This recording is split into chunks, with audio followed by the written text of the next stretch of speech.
രാജ്യത്ത് മൂന്നാം ഘട്ട വോട്ടെടുപ്പ് പുരോഗമിക്കുകയാണ്. 10 സംസ്ഥാനങ്ങളിലെയും ഒരു കേന്ദ്രഭരണ പ്രദേശത്തെയും 93 മണ്ഡലങ്ങളിലാണ് ഇന്ന് ജനങ്ങൾ വിധി എഴുതുന്നത്. രാഷ്ട്രീയ, സിനിമ, ബിസിനസ് രംഗത്തെ നിരവധി പ്രമുഖർ ഇതിനോടകം തന്നെ വോട്ട് രേഖപ്പെടുത്തി. കുടുംബസമേതമാണ് പല പ്രമുഖ നേതാക്കളും പോളിംഗ് ബൂത്തിൽ എത്തിയത്.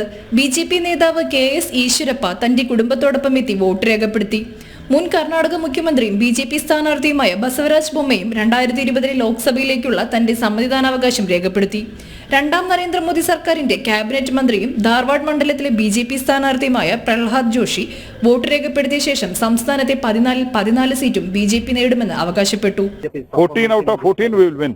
കേന്ദ്രമന്ത്രിയും ഗുണയിലെ BJP സ്ഥാനാർത്ഥിയുമായ ജ്യോതിരാദിത്യ സിന്ധ്യ, മണിപ്പൂർ ലോക്സഭാ മണ്ഡലത്തിലേക്കുള്ള BJP സ്ഥാനാർത്ഥി ജയ്വീർ സിംഗ്, ഗോവയിലെ BJP സ്ഥാനാർത്ഥി പല്ലവി ഡിംപോയും വോട്ട് രേഖപ്പെടുത്തി.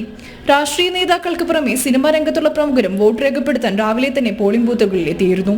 അദാനി ഗ്രൂപ്പ് ചെയർമാൻ ഗൗതം അദാനിയും കുടുംബസമേതം സമ്മതിദാനാവകാശം രേഖപ്പെടുത്താനായതിൽ സന്തോഷം അറിയിച്ചു.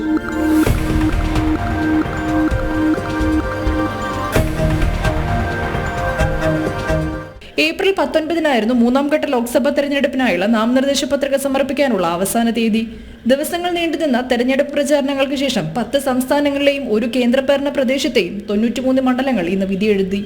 മണ്ഡലങ്ങളിലെ പല പ്രമുഖ നേതാക്കളും പോളിംഗ് ബൂത്തുകളിലെത്തി വോട്ട് രേഖപ്പെടുത്തി. രാവിലെ മുതൽ നേതാക്കളടക്കം അവരുടെ സമ്മതിദാനാവകാശം രേഖപ്പെടുത്താനെത്തി. നാഷണൽ ഡെസ്ക്, ജനം.